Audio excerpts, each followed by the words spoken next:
एक कुर्सी रहती है। हम कुछ बैठे हैं ना, ये बैठे रहने, आप भी बैठो। ये फिर तेरे को पकड़ लेंगे यार, इन्होंने छोड़ना नहीं प्रेस वालों ने। आज हम बिरसा मुंडा जिन्होंने 25 वर्ष की उम्र में अंग्रेजों के साथ लड़ाई लड़ी और 25 वर्ष की उम्र में उन्होंने शहादत प्राप्त की। भगत सिंह जो पंजाब के हुए हैं उन्होंने 23 वर्ष की उम्र में शहादत प्राप्त की थी, लेकिन बिरसा मुंडा जी ने 25 वर्ष की आयु में शहादत प्राप्त की थी। इसलिए आज हम सब लोग उनको श्रद्धांजलि देने के लिए दूर दूर से आए हैं। मैं पंजाब से चल के आया हूँ, क्योंकि मैं पहले भी आपके पास एक दो दफ़ा पहले भी आया हूँ। अब जो बात हो रही है कि जो पालगढ़ डिस्ट्रिक्ट है, जे नरोल, इसको आदिवासी जिला कहा जाता है और इसमें 80% पॉपुलेशन है वो आदिवासियों की है, लेकिन नौकरियों में आदिवासियों की अगर आप गिनती देखो तो 10% भी नहीं है। और अब क्या हो रहा है, अब 18 जो प्रोजेक्ट हैं वो पालगढ़ जिले के लिए आए हैं, और ये जो बिल्डिंग बनी है ये आप लोगों के लिए नहीं बनी, ये वो जो 18 प्रोजेक्ट वाले आ रहे हैं उनके लिए बनी है। इसलिए ये बिल्डिंग में हमारी जमीन का, आपकी जीवने का, आपके लाइफ का फैसला होगा इस बिल्डिंग में बैठ के। इसलिए पहली बात तो मैं ये कहना चाहता हूँ कि आपके जो 18 के 18 जो प्रोजेक्ट हैं वो प्रकृति के भी खिलाफ हैं, वो मानव के भी खिलाफ हैं, वो आप लोगों के भी खिलाफ हैं। इसलिए हम उनका विरोध करते हैं और आपके जो ये 18 मांगे हैं इनका समर्थन करते हैं। दूसरी बात कि किसान आंदोलन की बात टकैत साहब ने काफ़ी कर दी है, लेकिन मैं एक बात कहना चाहता हूँ कि जो टकैत साहब को सवाल करते हैं, सुबह से मैं देख रहा हूँ, जो तगड़ा आदमी है यार, जो इतना जूझ रहा है आपके साथ, किसी ने भी वो 17 मिनट की मोदी की स्पीच नहीं सुनी। मैं आपको बताना चाहता हूं कि मोदी ने पूरे 17 मिनट की जो स्पीच की है उसमें कहा है कि ये जो कानून हम बनाए थे, हम किसानों के लिए बनाए थे, छोटे किसानों के लिए बनाए थे, उनके लिए वो रो रहा है कि मैं उनका उत्थान, आप लोगों का उत्थान करना चाहता था, लेकिन वो कहता कि कुछ ऐसे लोग थे जिनको ये समझ में नहीं आए।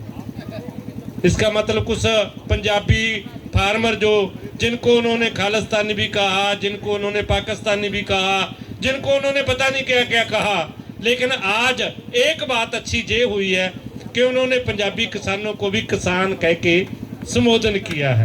आज पहली बार हुआ है कि उन्होंने हमें किसान मान लिया है। किसान के तौर पर हमारी रजिस्ट्रेशन आज मोदी की जुबान के से हुई है। लेकिन बात ये है कि उन्होंने कहा है कि ये कानून ठीक थे, अब भी वो कह रहा है कि कानून ठीक थे। अब तो सिर्फ ये है कि जिनके समझ में नहीं आए वो ज्यादा रौला पा रहे हैं, वो आंदोलन कर रहे हैं, उनको शांत करने के लिए हम ये 3 कानून वापस लेंगे। और लिया नहीं, अभी हुआ है कुछ नहीं, अभी ये ऐलान हुआ है। जैसे पहले कहा था कि हरेक के खाते में 15 लाख आएंगे, उसी तरीके से ये अभी हुआ है कुछ नहीं है। अब तो एक प्रक्रिया चलेगी और उस प्रक्रिया के तौर पे पार्लियामेंट में जाना पड़ेगा। अब 29 तारीख को पार्लियामेंट का सेशन शुरू हो रहा है। उस सेशन में सरकार को ये कानून रद्द करने के लिए पार्लियामेंट में जाना होगा। अगर जबर जे पार्लियामेंट में जाएंगे तो पार्लियामेंट ही इन्हां कानूनां नूं रद्द करूगी, रिपील करूगी। इसलिए बात दरअसल में ये है कि खेती किसानी का जो संकट है, जो साड़ी जल जंगल जमीन का जो संकट है, वो छोटा मोटा संकट नहीं है, ये बड़ा संकट है। और सरकार हमारी जमीन भी, हमारा पानी भी, हमारा जंगल भी, ये सारा बड़े कारपोरेटों को देना चाहती है। और उससे क्या हो रहा है कि हमारी जेडी खेती है ये फेल हो रही है। इसलिए खेती को कामयाब करने के लिए जल जंगल जमीन को बचाने के लिए आपको मेहनत करनी होगी, आंदोलन करने पड़ेंगे।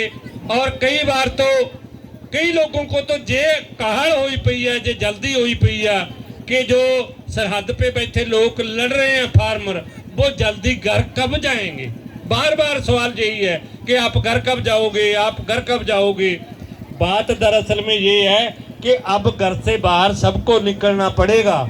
सिर्फ जे पंजाब के, हरियाणा के, यूपी के किसानों से बाहर निकलने से काम नहीं चलेगा। अब आप लोगों को भी घर से बाहर निकल के आंदोलन करना पड़ेगा अगर आपने अपनी जमीन, अपना पानी और अपना जंगल बचाना है। इसलिए उसके लिए हम आपके साथ रहेंगे। और हम कहते हैं कि ये जो खेती है, जो कारपोरेट खेती है, ये ज़्यादा चलने वाली नहीं है। हमें प्राकृतिक खेती की तरफ आना पड़ेगा। अगर हम प्राकृतिक खेती की तरफ आएंगे तो हम अपने जल जंगल जमीन को भी बचाएंगे और अपना पर्यावरण बचाने में भी कामयाब हो सकते हैं। सो मैं सभी पंजाब भाइयों, पंजाब के किसानों की तरफ से आपके जो 18 मुद्दे हैं, इन पे आपका समर्थन करता हुआ बिरसा मुंडा को श्रद्धांजलि अपनी तरफ से, अपनी ऑर्गेनाइजेशन खेतीबाड़ी और किसान विकास प्राण पंजाब की तरफ से बिरसा मुंडा जी को श्रद्धांजलि अर्पित करता हुआ अपनी वाणी को यही विराम दे रहा हूँ। बहुत बहुत धन्यवाद, बहुत बहुत शुक्रिया।